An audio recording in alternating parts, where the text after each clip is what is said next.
नमस्कार, आप देख रहे हैं प्रदेश का सबसे भरोसेमंद news channel India news Uttar Pradesh Uttarakhand और मैं हूं आपके साथ आयुष चित्रांश। यूपी के उपचुनावों में एक बार फिर से बीजेपी का डंका बजा है और बीजेपी ने 7 में से 6 सीटों पर शानदार जीत दर्ज की है। इस जीत से एक बार फिर से साबित हो गया है कि यूपी में बीजेपी और योगी आदित्यनाथ का जलवा अब तक कायम है। कोरोना काल और बेरोजगारी के मुद्दे पर विपक्ष ने भले ही सरकार को कटघरे में खड़ा किया हो, लेकिन जनता ने एक बार फिर से बीजेपी पर भरोसा जता दिया है। बीजेपी ने घाटमपुर, बांगरमऊ, टूंडला, नौगांव, सादात, देवरिया, बुलंदशहर सीट पर शानदार जीत दर्ज की है। बीजेपी की इस जीत ने एक बार फिर से सीएम योगी के कामकाज पर मोहर लगाई है। जनता ने एक बार फिर से सीएम योगी पर ही भरोसा जताया है। अब ऐसे में सवाल खड़ा यह होता है कि क्या इस जीत से बीजेपी को 2022 के लिए संजीवनी मिल गई है? क्या उपचुनाव की जीत से मिशन 2022 की राह आसान होगी? आज इसी पर करेंगे आज की हम बड़ी बहस।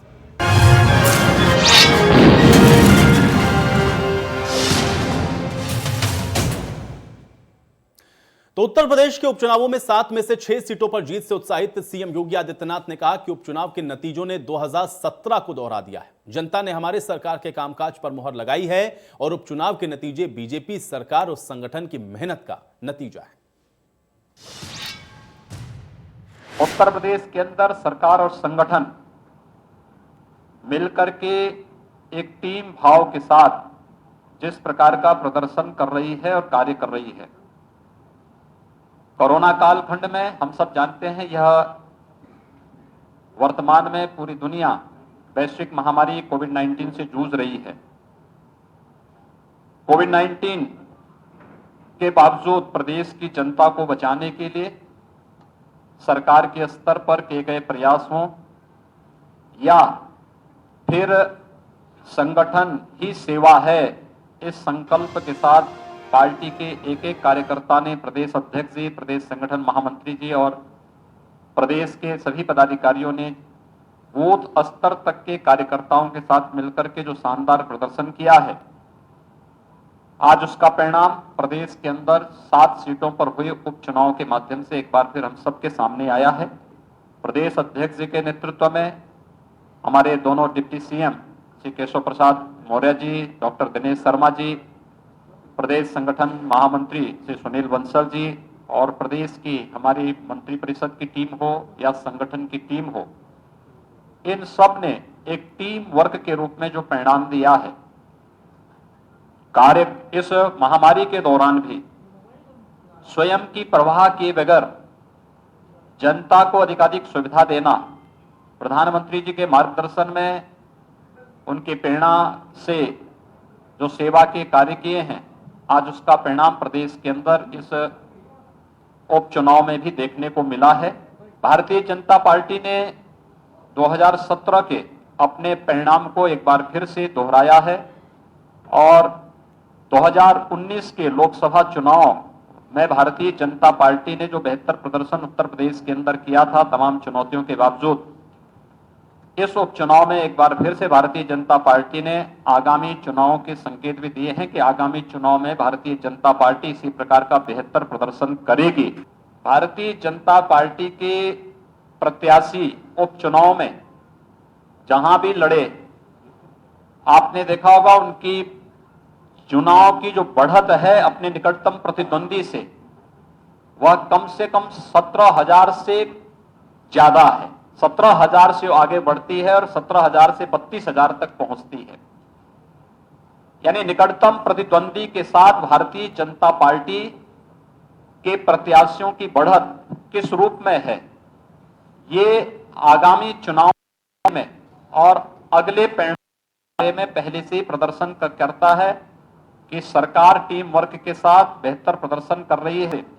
प्रदेश के अंदर विकास के कार्य हों, लोक कल्याण के कार्य हों, नौजवानों के रोजगार के कार्य हों, प्रदेश के विकास हों, प्रदेश के अंदर सुरक्षा और कानून व्यवस्था का बेहतर माहौल हो, प्रदेश के अंदर निवेश की व्यापक संभावनाओं को आगे बढ़ाने का हो, इस सभी कार्यक्रम जहां युद्ध स्तर पर आगे बढ़ रहे हैं, वहीं सरकार के इन कार्यों को आम जन तक पहुंचाने के लिए संगठन के द्वारा, बूथ स्तर के कार्यकर्ताओं के द्वारा जो मेहनत, जो परिश्रम किया जा रहा है, वह एक साथ मिलकर के सरकार और संगठन की छवि को समाज के सामने प्रस्तुत कर रहा है। उत्तर प्रदेश के अंदर तो योगी आदित्यनाथ को आप सुन रहे थे और जीत के बाद उन्होंने ये जो बयान है वो दिए थे, इसको आपने विस्तृत तौर पर भी सुना है। लेकिन सवाल बहुत महत्वपूर्ण है कि उपचुनाव की जीत से क्या ये माना जाए कि 2022 की जो तस्वीर है वो स्पष्ट हो रही है, क्योंकि उपचुनाव में सीएम योगी का जादू चल गया है। ये बात बीजेपी के नेताओं के द्वारा कही जा रही है, विकास के नाम पर मोहर लगा दी गई है, ये बात मुख्यमंत्री ने खुद कही है। लेकिन अब सवाल यह है कि क्या इससे यह हम मान के चलें कि जो 2022 की तस्वीर है वो स्पष्ट हो रही है? क्या ये जो सेमीफाइनल था उसको माना जाए कि भारतीय जनता पार्टी ने सही मायने में जीत लिया है, और आगे की जो तस्वीर है वो कैसी बनेगी? आज इसी पर चर्चा करते हैं। साथ ही साथ विपक्ष की अब आगे रणनीति क्या होगी, ये भी अपने आप में एक बेहद अहम सवाल है। चर्चा की शुरुआत करते हैं। कुछ मेहमान मेरे साथ जुड़ गए हैं, उनका परिचय मैं आपके साथ करवा देता हूं। विजय खैरा जी हमारे साथ जुड़े हुए हैं, प्रवक्ता हैं भारतीय जनता पार्टी के। विजय जी बहुत स्वागत है आपका। विवेक साइलस जी हमारे साथ जुड़े हुए हैं, प्रवक्ता हैं समाजवादी पार्टी के। विवेक साइलस जी आपका भी स्वागत। जावेद अहमद जी हमारे साथ जुड़े हुए हैं, प्रवक्ता हैं कांग्रेस पार्टी के। जावेद अहमद जी आपका भी स्वागत। और अमित पांडे जी हमारे साथ जुड़ चुके हैं, वरिष्ठ पत्रकार हैं। अमित पांडे जी आपका भी बहुत स्वागत है। विजय खैरा जी आज आपसे ही शुरुआत करते हैं, क्योंकि मुख्यमंत्री योगी आदित्यनाथ को हम लोगों ने अभी सुना है, लेकिन कैसे देख पा रहे हैं, क्या ये मान के चला जाए कि 2022 की जो तस्वीर है वो यहां से स्पष्ट हो रही है, जो बात मुख्यमंत्री कह रहे थे? मुख्यमंत्री जी कह रहे, हम कह रहे, आप कह रहे, इससे ज्यादा महत्वपूर्ण ये है कि जितने विरोधी दल थे, अखिलेश जी, खुद भी यादव जी, यानी ये सारे के सारे लोग कह रहे थे कि ये चुनाव जनरल चुनाव की दिशा तय करेगा। उस बात से क्यों पीछे हट रहे हैं? सब कह रहे थे कि इस चुनाव में दिशा तय हो जाएगी, तो दिशा तय हो गई है। पर का सबब है जो खुद दिशा तय हो गई। हम लोग कह ही रहे थे कि तो अब दिशा तय हो गई है, जनता ने फैसला दे दिया है, आगाह कर दिया है कि 4 साल तक ये विरोधी दल बेफालतू की बातों पे वक्त खराब करता रहा और चिल्लाता रहा, फालतू की बातों पर। ना इनके पास कोई मुद्दा था नहीं, तो उल जलूल बातें बोलते रहे इधर से उधर, और मुद्दा कोई दिया ही नहीं योगी जी ने। और ऊपर से राष्ट्रीय नेतृत्व इतना सक्षम और सशक्त रहा कि हर जगह हर प्रदेश में हम जीतते चले आए, क्योंकि सभी जगह भारतीय जनता पार्टी की सरकार ने और केंद्र सरकार ने काम किया है जम के। अब ये कोई उत्तर प्रदेश की बात क्या, मध्य प्रदेश क्या, कर्नाटक क्या, आंध्र क्या, मणिपुर क्या, बिहार क्या, गुजरात क्या, वो तो एजेंडा तो सेट हो गया है अगले चुनाव का। उत्तर प्रदेश क्या, किसी भी प्रदेश में अब चुनाव होगा तो इनके पास न मुद्दा आज है न कल मिलेगा। जो 70 साल का जो जनता झेल रही थी दुख और परेशानियां, उनको दूर करने में सफल हुए हैं हम लोग। योगी सरकार भी सफल हुई है, मोदी सरकार भी सफल हुई है, और उसका नमूना सबके सामने है। अब जो इन्होंने खुद बोला था उससे ना हटे, ये पीछे दिशा तय हो गई, माने इस चीज को। अब रोना जहां तक सवाल है आयुष जी, ये रोना पीटना इनका स्थायी है कि अब मशीनें खराब हो गई, अब जनता का मिसयूज कर लिया। आमतौर से बाई इलेक्शन सरकार के हक में नहीं जाया करते हैं, अक्सर पीछे तो नहीं गए, लेकिन ये बिल्कुल खुल के जा रहे हैं। अब उसको दोष देना कि अरे अपनी हार स्वीकार कीजिए और बेहतर काम कीजिए, उल जलूल बातों के बजाय वाकई में जनता का अगर समझते हो तो वो मुद्दे उठाइए, जनता से संबंधित हैं, हमारी गलतियां। चलिए विजय खैरा जी, भाई अब जिस जश्न का वक्त आप लोगों के लिए है और आप लोगों ने जो जीत दर्ज की है उसके जश्न की तस्वीरें भी लगातार हम लोग देख पा रहे हैं, बढ़िया है, आप लोगों ने जीत को हासिल किया है। लेकिन विवेक साइलस जी, विपक्ष को लेकर के सवाल थे और कई चर्चाओं में ये प्रश्न बार बार उठा, क्योंकि जितना महत्वपूर्ण इनके लिए था उससे कहीं ज्यादा महत्वपूर्ण यह था कि क्या विपक्ष अपने उन मुद्दों को कन्वे कर पाएगा, क्या जनता उस पर मोहर लगाएगी? आकलन क्या हुआ विवेक साइलस जी, और ये हार के कारण क्या समझ पाए आप लोग? देखिए हेमंत जी, मुझे लगता है कहीं ना कहीं समाजवादी पार्टी का जहां तक सवाल है तो हमको और मेहनत करने की जरूरत है। मुद्दे तो बहुत थे, और भारतीय जनता पार्टी इतना अच्छा काम कर रही होती तो आज ना किसान परेशान होता, ना छात्र, न डिग्री होल्डर सड़कों पे होते, न महिलाएं सड़कों पे आ गई। लेकिन ये बात जरूर है कि जो चुनाव हुआ है उसमें भारतीय जनता पार्टी की जीत हुई है, इसको नकारा नहीं जा सकता है। और समाजवादी पार्टी का जहाँ सवाल है, समाजवादी पार्टी को इन मुद्दों को लेके, जो लोगों से जुड़े हुए मुद्दे हैं उनको लेके दोबारा जनता के बीच में जाएगी और मेहनत करेगी, और 2022 में अच्छे परिणामों के साथ सरकार बनाएगी, हमारा ये पूरा विश्वास। जावेद अहमद जी संतुष्ट हैं, क्योंकि कई जगहों पर जो नतीजे हैं वो ये चौंकाने वाले हैं कि जहां समाजवादी पार्टी को दूसरे नंबर तक होना चाहिए था या जीतना चाहिए था, वहां पर कम से कम कांग्रेस पार्टी पहुंच गई है। क्या ये मेहनत या फिर ये जो दूसरा नंबर या दूसरी पोजीशन 3 सीटों पर आप लोगों की रही, क्या उससे संतुष्ट हो पा रहे हैं आप लोग? जावेद अहमद जी।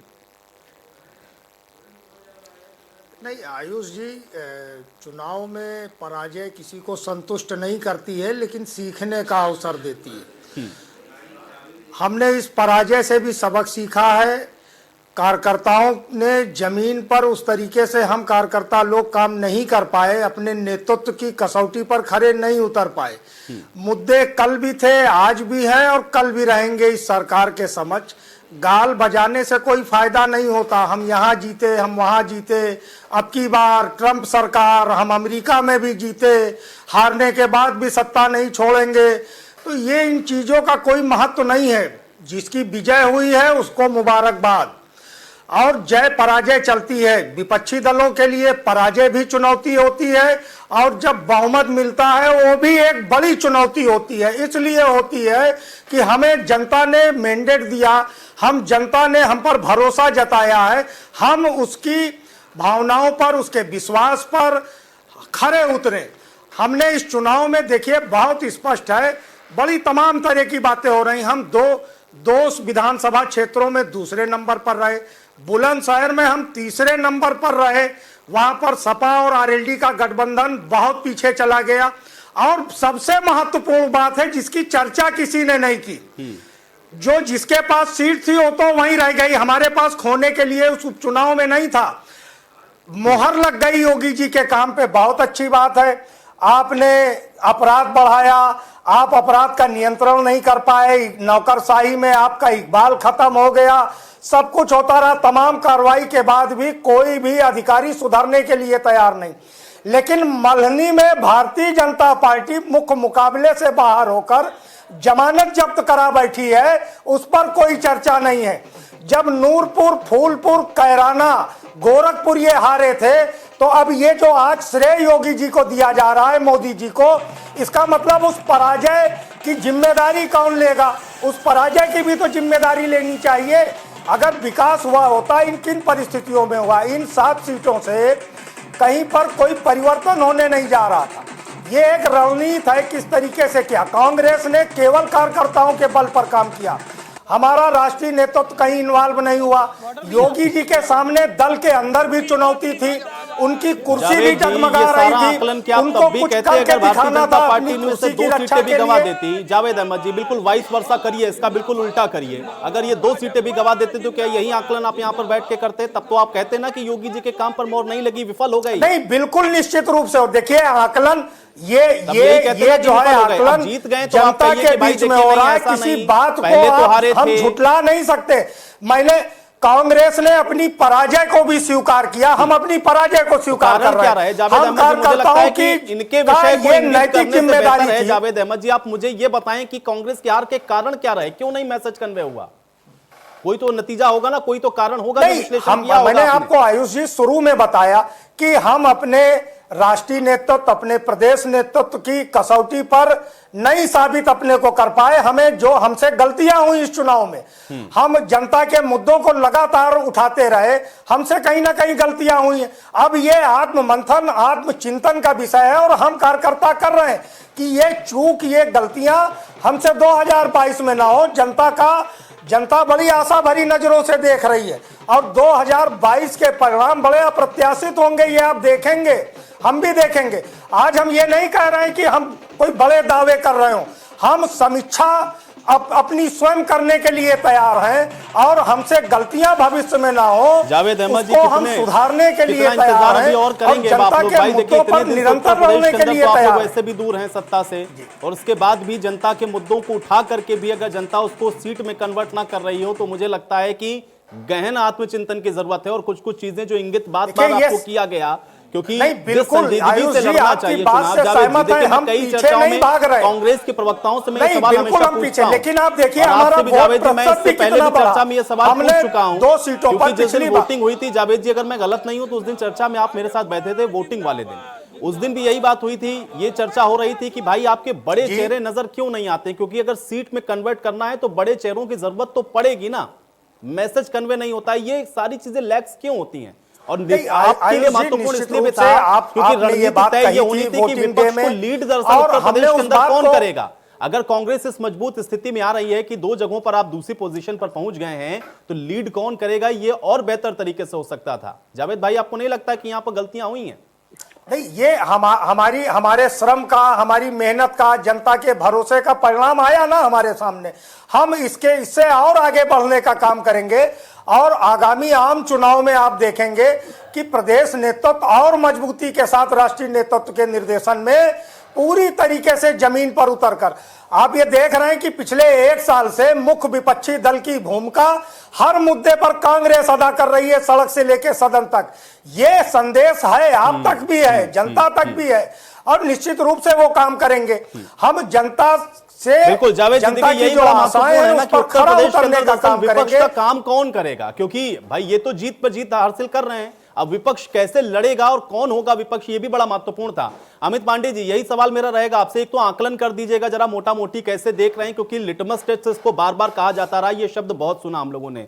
क्या लिटमस टेस्ट में पास हो गए ये लोग? इनके लिए 2022 की जो राह है वो आसान हो गई, क्योंकि मोराल तो इनका जाहिर बात है कि बूस्टअप हुआ है, लेकिन विपक्ष की रणनीति क्या नजर आ रही है और विपक्ष का नेतृत्व दरअसल उत्तर प्रदेश के अंदर कौन करेगा, क्या यह भी तय हुआ है इस उपचुनाव से?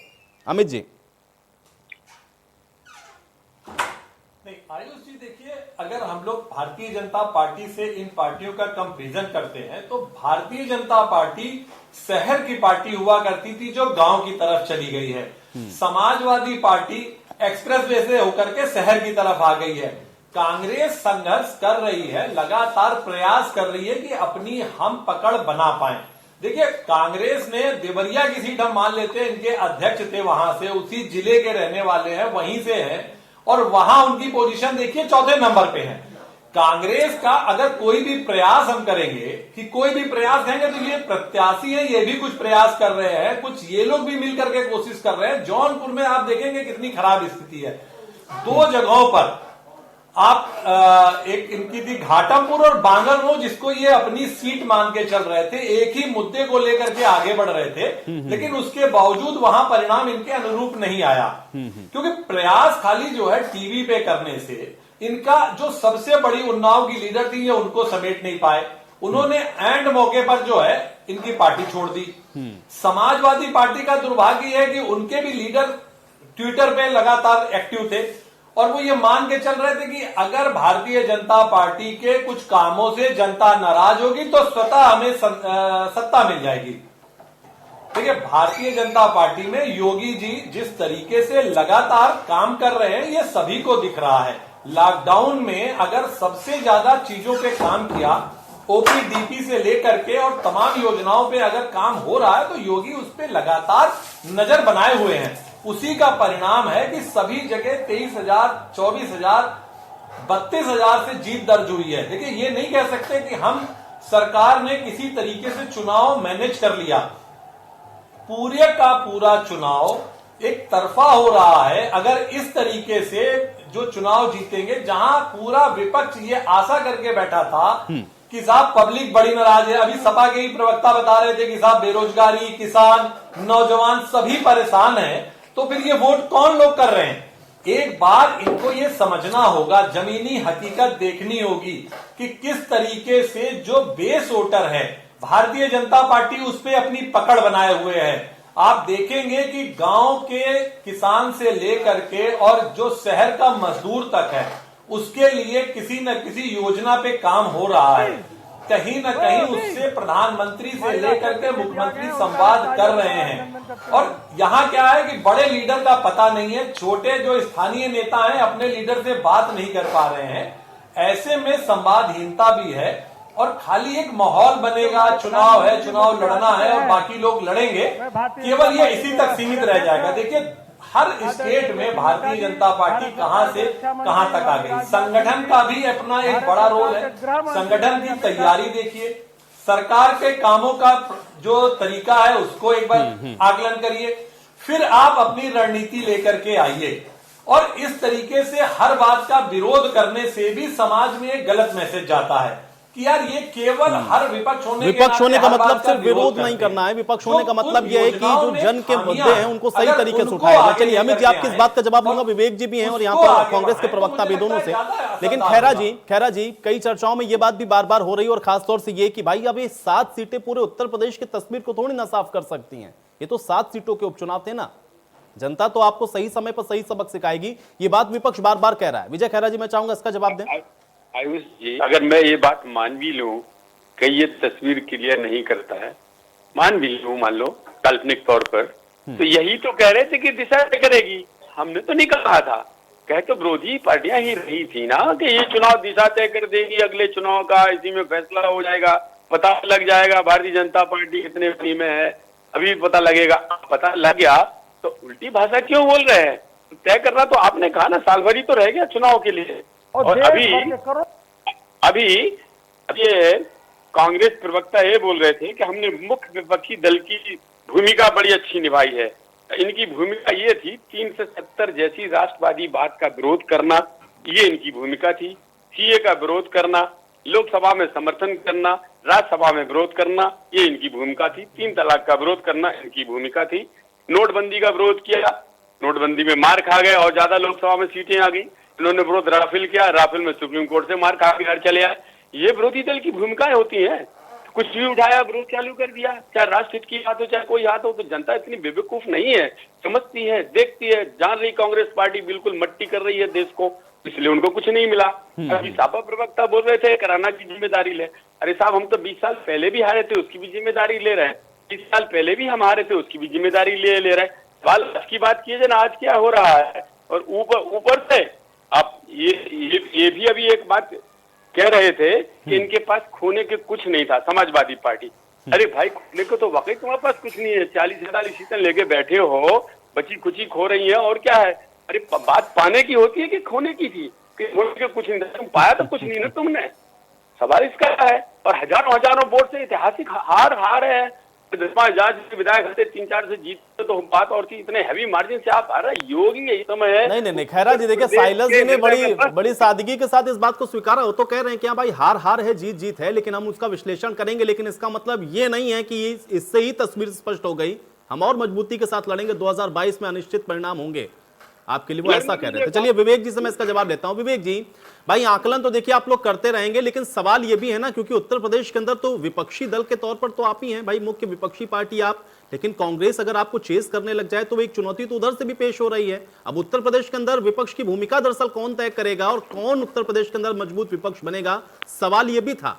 और इसकी भी तस्वीर कहीं कहीं स्पष्ट होती हुई नजर आई है। इसीलिए कांग्रेस पार्टी भी कह रही है कि देखिए हमने मुख्य विपक्षी की भूमिका निभाई है। विवेक साइलस जी, जवाब दीजिए इसका। देखिए हेमंत जी, बड़ा दुख है मुझे आज आपकी डिबेट से। हमने हर तरह की बातें की, हमारे पैनलिस्ट ने, आपने भी एज ए एंकर बड़ी अच्छी बातें की, लेकिन किसी ने ये नहीं चर्चा की कि भारतीय जनता पार्टी एक जगह जमानत जब्त करा के आई है, वो भी समाजवादी पार्टी। मल्हनी की सीट पे भारतीय जनता पार्टी की जमानत जब्त हुई और समाजवादी पार्टी का कैंडिडेट जीता है। अगर आप 2017 का चुनाव का विश्लेषण करें आयुष जी, तो 2017 में भारतीय जनता पार्टी के पास 6 सीट, ठीक है, उन्होंने 6 की 6 सीट अपनी बचा ली। लेकिन विजय जी, हमको एक बात बताइए, अगर आपकी सरकार इतनी अच्छी चल रही थी या चल रही है, तो आपको 7 की 7 कम से कम आप उसमें कुछ एडिशन करना चाहिए था ना। आप 6 की सीट बचा लिया, आपको बधाई हो, मैं आपको बधाई देता हूं। लेकिन दुख इस बात का है कि 1 सीट हम भी जीत के आए हैं, हमको भी बधाई देनी चाहिए। देखिए दूसरी बात मैं कहूंगा, हेलो, ठीक है, उनकी जमानत तो जब्त हो गई, लेकिन आपकी जीत भी क्या भाई, 4500 वोट से जो जीते हैं उसको बहुत बढ़िया अंतर और बड़ा अच्छा मार्जिन मानते हैं, वो भी एक निर्दलीय प्रत्याशी के तौर पर। निर्दलीय प्रत्याशी वहां बहुत अच्छा लगा। ये वही भारतीय जनता पार्टी है जो 2018 नहीं आकलन तो विश्लेषण तो भाई देखिए साइलस जी, आपको अपनी पार्टी का भी करना होगा ना। आपकी वो परंपरागत सीट अगर 4500 वोट से ही आप जीत पा रहे हैं, तो मुझे लगता है कि समाजवादी पार्टी को पहले इसका आकलन करना चाहिए। उनकी तो चलिए जमानत जब्त हुई, उसका जवाब तो खैरा जी देंगे, लेकिन इसका आकलन क्या आपने किया है? ये बिल्कुल शुद्ध रूप से हेमंत जी आपसे कह रहा हूँ, पहले बैठते ओपनिंग स्पीच में भी अपनी कही था, ओपनिंग कमेंट में भी मैंने यही कहा था कि समाजवादी पार्टी को, सारे नेताओं को, कोर कमेटी को मिलकर इसका आकलन करना पड़ेगा। 2022 की तैयारी और मजबूती से करनी पड़ेगी और मेहनत करनी पड़ेगी। लोगों की समस्याओं को लेके गली गली, कूचे कूचे, ब्लॉक से लेके तहसील से लेके जिले तक हर जगह जाना पड़ेगा और मजबूती से, बहुत तेजी से उभर के 2022 की तैयारी करनी पड़ेगी, जिसके लिए हमारा ब्लूप्रिंट पूरा तैयार है। कुछ आने वाले समय में आपको उसकी झलक भी मिल जाएगी बहुत जल्दी। अब सब कुछ मैं टीवी पे नहीं बता सकता, लेकिन ये बात जरूरी है। मैं तो भारतीय जनता पार्टी को बैठते ही मैंने कांग्रेचुलेट भी किया था, लेकिन मैं ये चाहता था कि भारतीय जनता पार्टी भी चलिए खैरा जी आपको कांग्रेचुलेट कर देंगे भाई, मैं उनसे बोल दूंगा कि आपको बधाई दें। लेकिन साइलेंस जी मुझे ये बताइए, आप विपक्षी दल पर आते हैं, विपक्षी दल पर आते हैं भाई, अगर कांग्रेस पार्टी अगर आ रही है 2 सीटों पर, अगर वो आ गई है सेकंड पोजीशन पर, तो क्या ये भी आत्मचिंतन का विषय नहीं समाजवादी पार्टी के लिए? भाई दोनों विपक्षी दल अगर यही एक ही सेम मुद्दे उठा रहे हैं और कांग्रेस लीड करने लग जाए तो आपके लिए एक तो दोहरी चुनौती हो गई। साइलेंस जी जी बिल्कुल आत्मचिंतन का विषय है और बिल्कुल आत्मचिंतन होगा और बिल्कुल बैठ के इस पे विस्तार से जरूर बात होगी। समाजवादी पार्टी आगे अपनी नीतियों से लेके आगे बढ़ेगी अपनी पार्टी को, वो हमारे राष्ट्रीय अध्यक्ष और हमारी जो कोर कमेटी है वो डिसाइड करेगी। लेकिन इतना मैं आश्वस्त कर सकता हूं कि 2022 में समाजवादी पार्टी बहुत बेहतर प्रदर्शन करेगी और हमें पूरी उम्मीद है उत्तर प्रदेश की जनता पे कि वो आशीर्वाद देगी और 2022 में समाजवादी पार्टी की कैसे होगा ना विवेक साइलेंस जी, यही तो मैं समझना चाह रहा हूं, क्योंकि भाई ये भी जो अभी चुनाव भी हुए इसमें तो वही जनता है ना, वही युवा है, वही किसान है, वही बेरोजगार है, वही मुद्दे हैं जो मुद्दे आप लोग उठा रहे हैं। लेकिन उसी वोट ने जाकर के उसी जो लोग हैं उन्होंने जाके वोट किया है भारतीय जनता पार्टी के लिए, तो मतलब वो सहमत हो रहे हैं कि आपके जो मुद्दे हैं उसको वो नकारते हुए वो ये मान रहे हैं कि योगी जी का चाहे काम हो चाहे मोदी जी का काम हो वो उस पर मोहर लगा रहे हैं। होगा कैसे विवेक साइलेंस जी, यही तो मैं आपसे जानना चाह रहा हूं, कैसे विपक्ष कन्वे कर देगा? और अब तो समय भी नहीं, 1 साल का समय मात्र बचा है। जी बिल्कुल, देखिए मुद्दे बहुत हैं हेमंत जी, मुद्दे बहुत हैं। बेरोजगारी समय चरम पे है, व्यापारी परेशान में आत्महत्याएं कर रहे हैं, कानून व्यवस्था ध्वस्त है। हाँ ये बात जरूर है कि समाजवादी पार्टी को, जैसे मैंने बैठ के कहा कि हम जनता के बीच में दोबारा जाएंगे, मजबूती से जाएंगे। बेरोजगारी, महंगी शिक्षा, महंगाई, कानून व्यवस्था और खासतौर से महिलाओं। चलिए साइलेंस जी, मतलब आप ये एक्सेप्ट कर रहे हैं कि इस बार मजबूती से नहीं लड़े भाई, अगर मजबूती से लड़े होते तो शायद ये तस्वीर थोड़ी बदली हुई होती। जावेद अहमद जी आपसे भी मैं यही जानना चाहूंगा भाई, देखिए पूरे प्रदेश की बात हो रही, देश के अंदर भी कांग्रेस जिन मुद्दों को उठा रही थी, देखिए भाई बिहार में भी आप लोग का क्या हाल हुआ, मध्य प्रदेश के अंदर आपका क्या हाल हुआ, और अब उत्तर प्रदेश के अंदर भी आप लोग संतुष्ट इस बात से हैं कि चलिए हम सेकंड पोजीशन पर आ रहे हैं। कांग्रेस आत्मचिंतन क्या सही मायने में कर पा रही है जावेद अहमद जी? नहीं, देखिए ये परिणाम कल आए हैं आयुष जी, और ये आत्म विश्लेषण, आत्मचिंतन और मंथन का सवाल है, हम इससे इनकार नहीं कर सकते और कोई भी नहीं कर सकता है। हम लोग पर्दे के पीछे छिपकर कोई बात करने वाले लोग नहीं हैं।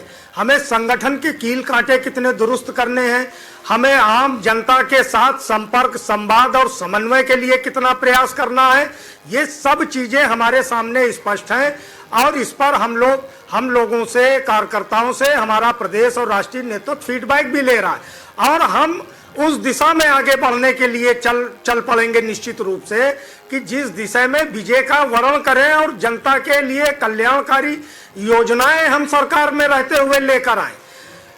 ये प्रश्न ऐसा नहीं है कि इससे हम कोई मुंह चुरा रहे हैं, और कोई राजनीतिक दल लोकतंत्र में मुंह नहीं चुरा सकता है। हम कोई राजशाही में नहीं है कि हम कुछ भी कर जाएं और इसका जवाब भी तो देना होगा ना भाई। ठीक है, चलिए आप अपनी गलती को स्वीकार ना करें। आप अपनी गलती को स्वीकार कर रहे हैं, चलिए अच्छी बात है भाई। लोकतंत्र के अंदर जो पार्टी हारती वो इस बात को तो कहेगी, क्योंकि उसको आत्मविश्लेषण तो करना ही होगा, और ऐसा नहीं है कि कोई तटस्थ है तो वो रह जाएगा। सत्ता बदलती है हर बार, सबको पता है। आयुष जी, लेकिन मुझे ये बताइए जावेद अहमद जी, ठीक है मैं अभी फौरी तौर पर इसलिए पूछ रहा हूं क्योंकि हालिया बहुत सारे इलेक्शन हम लोग देख रहे हैं और एक के बाद एक, क्योंकि जिन मुद्दों को आप लोग उठा रहे हैं उसको अगर सिरे से नकार रही हो जनता, तो फिर आपको नहीं लगता है कि कहीं ना कहीं कुछ तो ऐसी चूक हो रही जिसको आप लोग अभी पिछले चुनावों से अब तक आइडेंटिफाई नहीं कर पाए?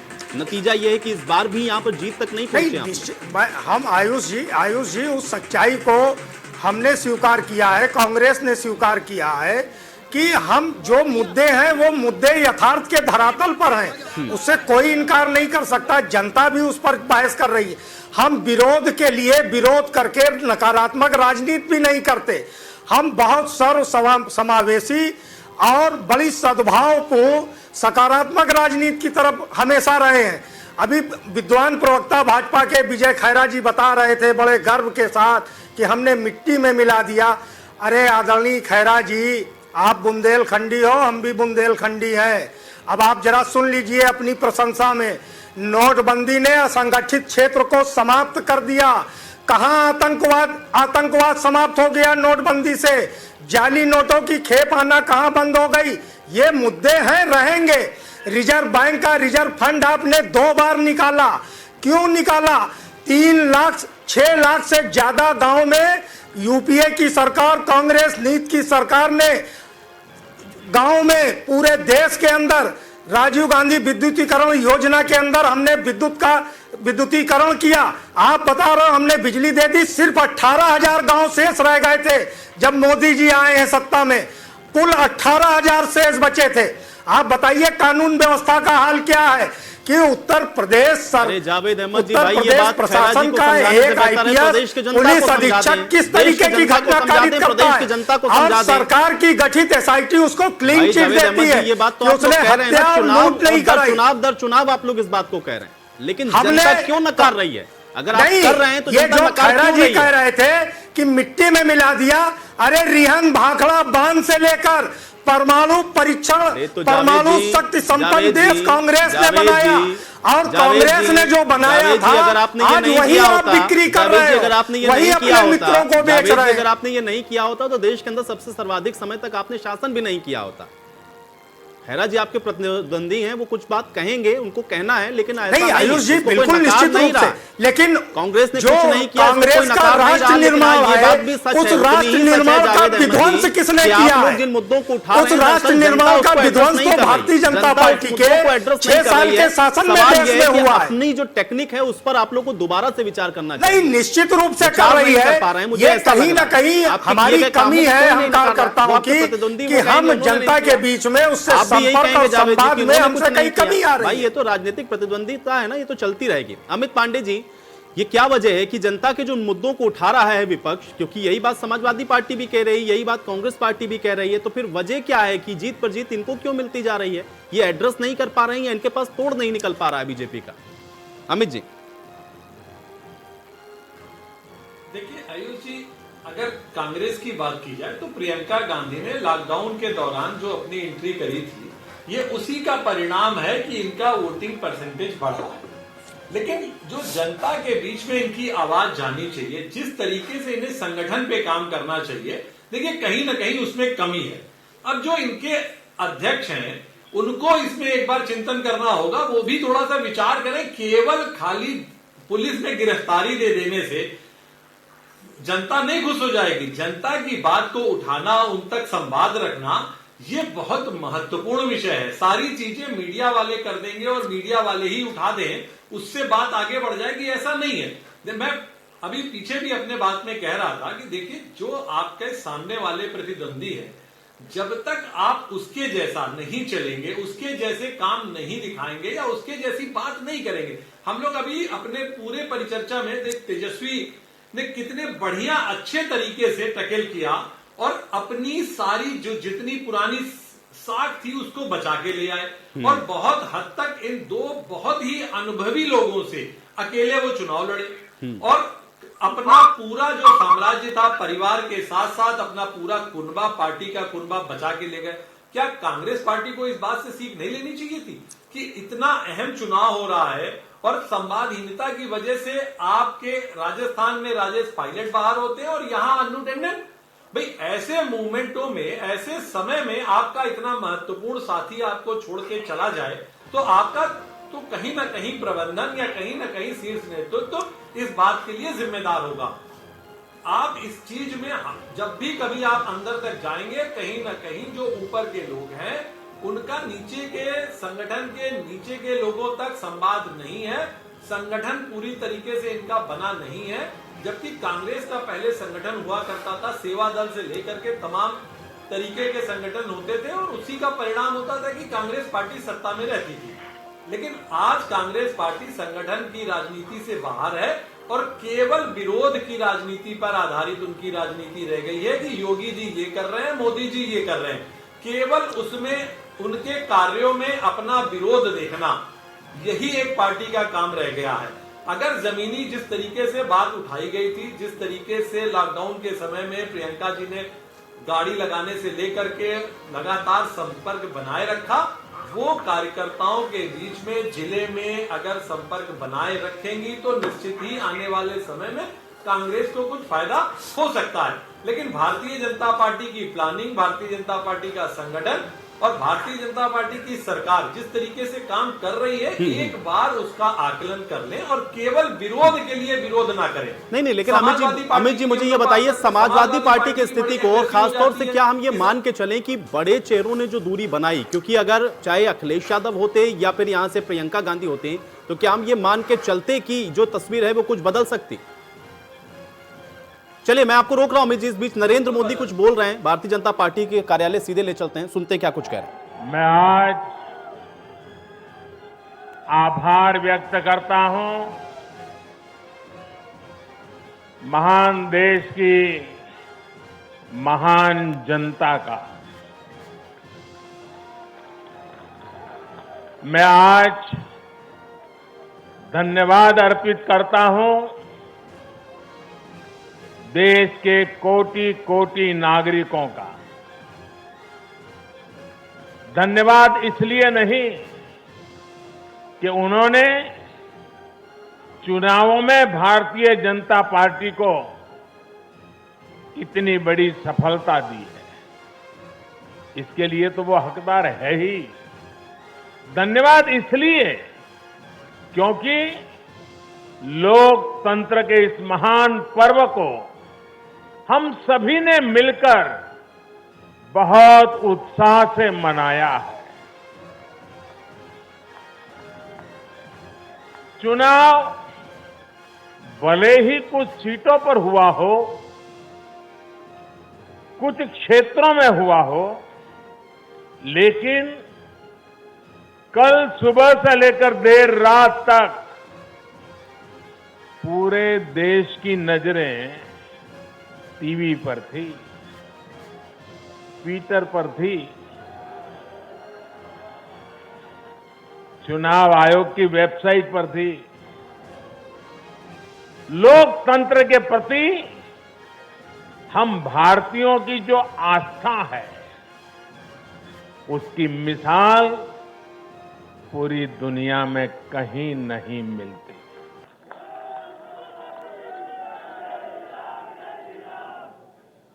चुनाव नतीजों में हार जीत अपनी जगह है, लेकिन चुनाव की ये प्रक्रिया हर भारतीय के लिए गौरव का विषय है। इसलिए पूरे देश को बधाई देता हूं, कोटि कोटि देशवासियों का धन्यवाद करता हूं।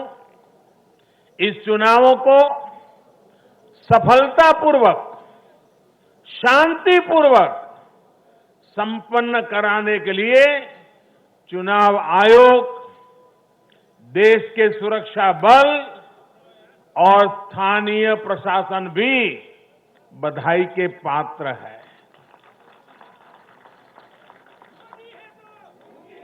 कुछ चीजें तो हम देश में भूल गए हैं। आपको पता होगा, पहले जब चुनाव होते तो दूसरे दिन क्या खबर आती थी, हेडलाइन, इतने बूथ लूट लिए गए, इतने बूथ में रीपोलिंग होगा। आज हेडलाइन होती है, पहले से इतना परसेंटेज पोलिंग बढ़ा, पुरुषों से महिलाओं का पोलिंग बढ़ा, पोलिंग बूथ से व्यवस्थाओं से लोग, यानी पुरानी चीजें। बिहार में चुनाव मतलब इतने लोग मारे गए, इतने बूथ लोग, यही खबरें रहती थी। एक भी पोलिंग बूथ में रीपोलिंग न होना, शांतिपूर्ण मतदान होना,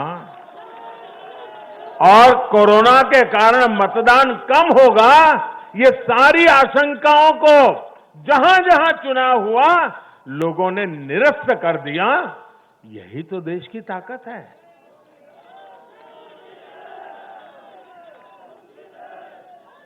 कोरोना के इस संकट काल में ये चुनाव कराना आसान नहीं था, लेकिन हमारी लोकतांत्रिक व्यवस्थाएं इतनी सशक्त हैं, पारदर्शी हैं कि इस संकट के बीच भी उन्होंने इतना बड़ा चुनाव करा करके दुनिया को भी भारत की ताकत की पहचान कराई है।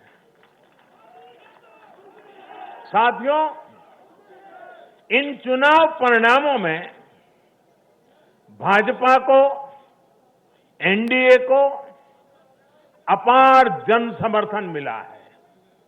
इसके लिए भारतीय जनता पार्टी के, एनडीए के लाखों कार्यकर्ता भाइयों बहनों को जितनी बधाई दूं उतनी कम है।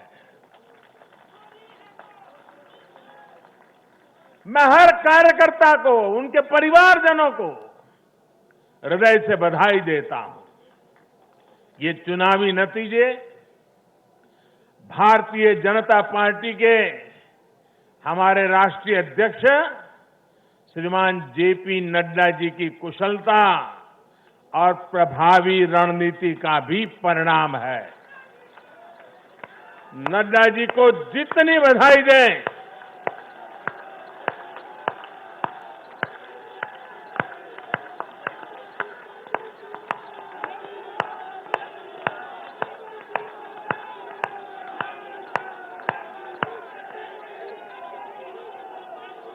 मैं कहूंगा, नड्डा जी आगे बढ़ो, आप कहिए हम सब आपके साथ हैं। नड्डा जी आगे बढ़ो, नड्डा जी आगे बढ़ो, नड्डा जी आगे बढ़ो।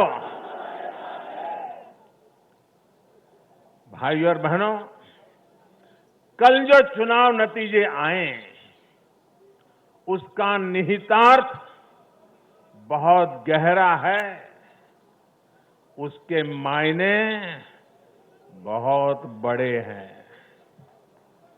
लोकसभा चुनाव में जो नतीजे आए थे, ये उसका और व्यापक विस्तार है। भारतीय जनता पार्टी पूर्व में जीती, मणिपुर में कमल का झंडा फहरा दिया। भारतीय जनता पार्टी सुदूर पश्चिम में, कच्छ के रेगिस्तान में, अबड़ासा में गुजरात की सभी सीटें जीत ली। भाजपा को उत्तर प्रदेश, मध्य प्रदेश में विजय प्राप्त हुई और भाजपा को दक्षिण में कर्नाटका, तेलंगाना में भी सफलता मिली। इन दिनों 2 केंद्र शासित प्रदेशों में भी चुनाव हुआ। जैसे अभी नड्डा जी बता रहे थे लद्दाख में, उसी प्रकार से दीव, दमन और सिलवास में भी, वहां भी भारतीय जनता पार्टी का जय जयकार हो गया। भाजपा ही एकमात्र ऐसी राष्ट्रीय स्तर की पार्टी है जिसका परचम देश के नागरिकों ने ही पूरे देश में फहराया है। आप याद कीजिए, कभी हम 2 सीट पर थे, 2 और 2 कमरों से पार्टी चला करती थी। आज हिंदुस्तान के हर कोने में है।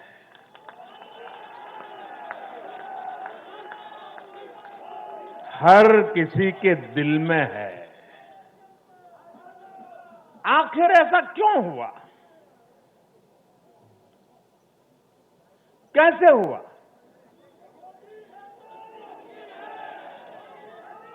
इसका उत्तर कल जो नतीजे आए हैं उसी में मिल जाता है। साथियों, भारत के लोग, 21वीं सदी के भारत के नागरिक बार बार अपना संदेश स्पष्ट कर रहे हैं। अब सेवा का मौका उसी को मिलेगा जो देश के विकास के लक्ष्य के साथ ईमानदारी से काम करेगा। हर राजनीतिक दल से देश के लोगों की यही अपेक्षा है कि देश के लिए काम करो, देश के काम से मतलब रखो।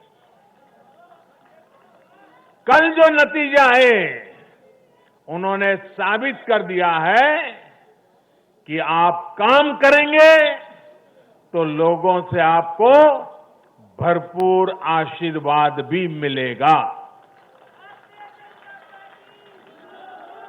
आप खुद को समर्पित करेंगे, 2400 घंटे देश के विकास के बारे में सोचेंगे, कुछ नया करने की चेष्टा करेंगे तो आपको नतीजे भी मिलेंगे। देश की जनता आपकी मेहनत को देख रही है, आपकी तपस्या को देख रही है, आपकी नीयत को देख रही है और इसलिए चुनाव के समय बिना किसी भ्रम में पड़े जनता जनार्दन आपको वोट कठिनाई को बीच भी घर से निकल करके दे करके आती है। कल के नतीजों में देश की जनता ने फिर ये तय कर दिया है कि 21वीं सदी में देश की राजनीति का मुख्य आधार सिर्फ और सिर्फ विकास ही होगा। साथियों, हमारे यहां ये भी कई बार कहा जाता है कि बैंक खाते, गैस कनेक्शन, घर, स्वरोजगार के लिए सुविधाएं, अच्छी सड़कें, अच्छे रेलवे स्टेशन, बेहतर हवाई अड्डे, नदियों पर बनते आधुनिक पुल, इंटरनेट कनेक्टिविटी, ऐसे मुद्दे चुनाव में अहमियत नहीं रखते हैं। सुना होगा आपने ऐसा। जनता ऐसे लोगों को बार बार ये कह रही है कि असली मुद्दे यही है। देश का विकास, राज्य का विकास आज सबसे बड़ी कसौटी है और आने वाले समय में भी यही चुनाव का आधार रहने वाला है। जो लोग ये नहीं समझ रहे, इस बार भी उनकी जगह क्या हुआ मालूम है ना? जगह जगह जमानत जब्त हो गई है।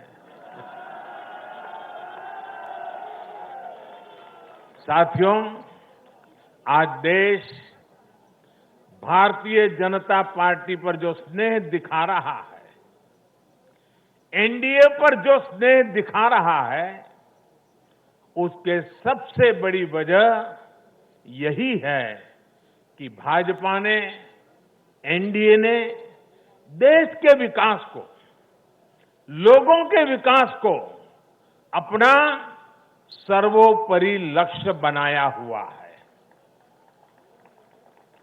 और मैं देशवासियों को विश्वास दिलाना चाहता हूं और हम सभी कार्यकर्ता उस संकल्प से बंधे हुए हैं। हम हर वो काम करेंगे जो देश को आगे ले जाए।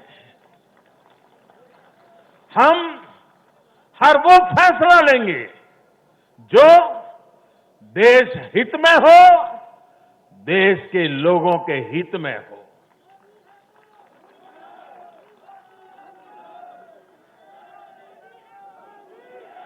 साथियों, आज भाजपा ही देश की एकमात्र राष्ट्रीय पार्टी है जिसमें गरीब, दलित, पीड़ित, शोषित, वंचित अपना प्रतिनिधित्व देखते हैं, अपना भविष्य देखते हैं। आज भाजपा ही देश की एकमात्र राष्ट्रीय पार्टी है जो समाज के हर वर्ग की आवश्यकताओं को समझती है, हर क्षेत्र की आवश्यकताओं को समझती है और उनके लिए काम कर रही है। आज भाजपा ही एकमात्र पार्टी है जो राष्ट्रीय आकांक्षाओं के साथ ही हर क्षेत्र के गौरव को भी उतने ही गर्व के साथ अपने साथ लेकर के चलती है। और इसलिए आज देश के नौजवानों को सबसे ज्यादा भरोसा किसी पर है तो वो भाजपा है।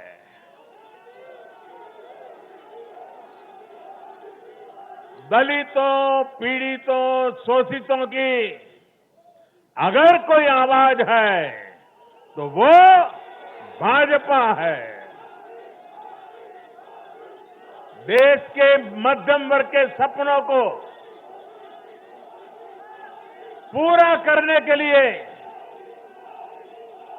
देश के मध्यम वर्ग के सपनों को पूरा करने के लिए दिन रात प्रयास अगर कोई कर रहा है तो वो भाजपा है।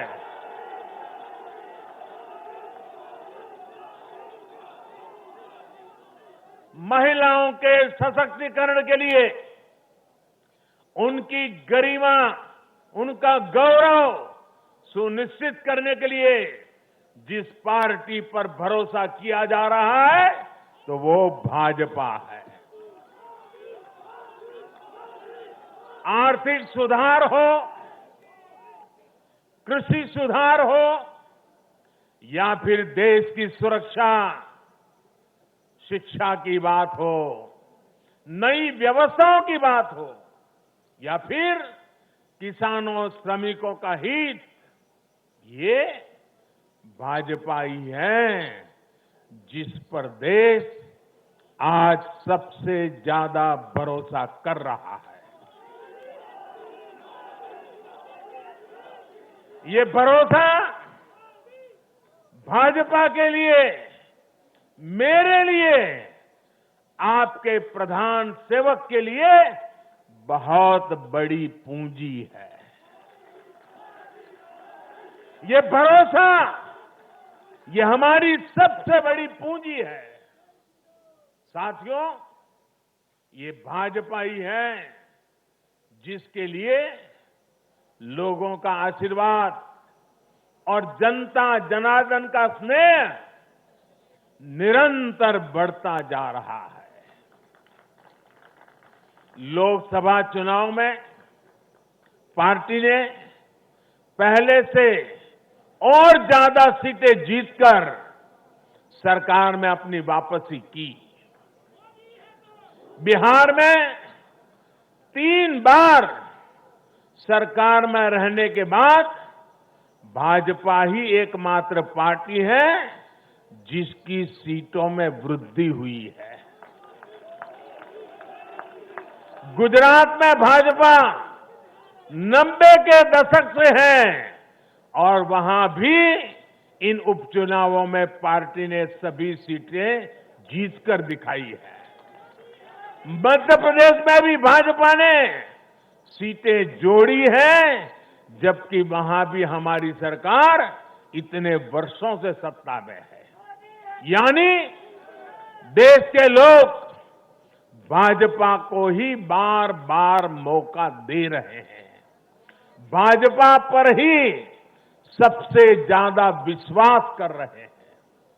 साथियों, भाजपा की सफलता के पीछे उसका गवर्नेंस मॉडल है। जब लोग गवर्नेंस के बारे में सोचते हैं तो भाजपा के बारे में भी सोचते हैं। भाजपा सरकारों की पहचान ही गुड गवर्नेंस, गुड गवर्नेंस से कैसे स्थितियां बदल जाती हैं, बड़ी से बड़ी आपदाओं का सामना करने में इससे मदद मिलती है। और ये हमने कोरोना के इस काल में भी देखा है।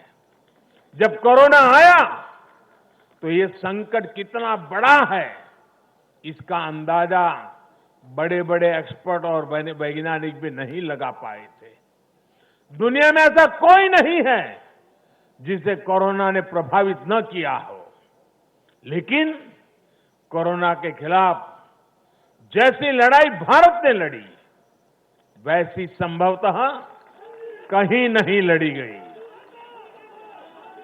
जनता कर्फ्यू से लेकर अभी तक जिस तरह इस महामारी का मुकाबला किया गया, इन चुनाव नतीजों ने उसे भी अपना समर्थन दिया है। कोरोना काल में गरीब को राशन से लेकर रोजगार तक के लिए जिस स्तर पर भारत में प्रयास हुए हैं, ये उसका समर्थन है। कोरोना काल में बचाया गया एक एक जीवन भारत की सफलता की कहानी है। साथियों, मुझे पता है आप लोग और खास करके मीडिया के साथी बार बार सोच रहे होंगे कि मोदी ये लंबा लंबा बोल रहा है, लेकिन बिहार पर भी तो कुछ बोलूं। बिहार पर भी जरा विस्तार से बात करूं। बिहार तो सबसे खास है। अगर आज आप मुझे बिहार के चुनाव नतीजों के बारे में पूछेंगे तो मेरा जवाब भी जनता के जनादेश की तरफ, जैसे बिहार की जनता ने जनादेश दिया है, जितना साफ सुथरा जनादेश दिया है, मेरा जवाब भी उतना ही साफ है। और मेरा जवाब है, चुनाव जीतने का एक ही रहस्य है, सबका साथ, सबका विकास, सबका विश्वास। इस मंत्र की जीत हुई है। बिहार में विकास के कार्यों की जीत हुई है। बिहार में सच जीता है। बिहार में विश्वास जीता है। बिहार का युवा जीता है। बिहार की माताएं, बहनें, बेटियां जीती हैं। बिहार का गरीब जीता है। बिहार का किसान जीता है। ये बिहार के आकांक्षाओं की जीत है। ये बिहार के गौरव की जीत है। ये दिखाता है कि बिहार के जन जन में एनडीए के परफॉर्मेंस और भविष्य की संभावनाओं के प्रति कितना विश्वास है। मैं बिहार के अपने भाइयों और बहनों को उनसे कहूंगा, आपने एक बार फिर सिद्ध किया है कि बिहार क्यों लोकतंत्र की जमीन कहा जाता है। आपने फिर सिद्ध किया है कि वाकई बिहारवासी पारखी भी है और जागरूक भी है। आत्मनिर्भर